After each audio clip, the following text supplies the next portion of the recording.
አመት ሙሉ ከስጋ ርቄ 2 ኪሎ ስጋ በህት አድረስ ብሎ ይሰጠኛል እንዴ?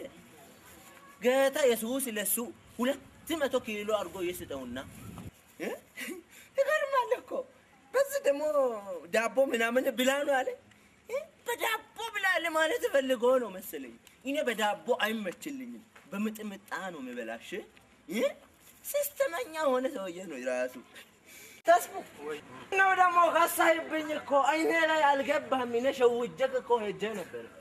አሞኝም አይደል ከረምኩ? አሞኝ ነበረ። ታዲያስ? ሀሹ እንኳንም አመመልኝ። እስካሁን አልታየሁትም። አልታየህም? አልተመረመረክም?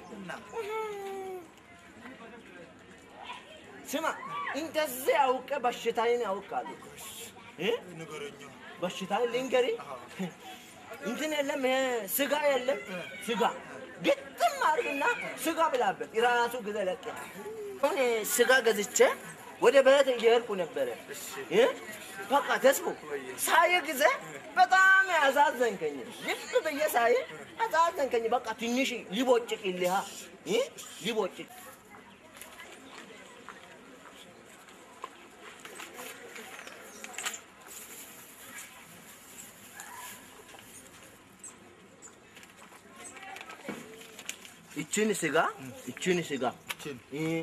እቺን ስጋ ያዝና በቃ ድብን አድርገህ ይኸውልህ ግርማሹን ቁርጥ ከዚህ ከራሱ ቁርጥ ድብን አድርገህ ንፋበት።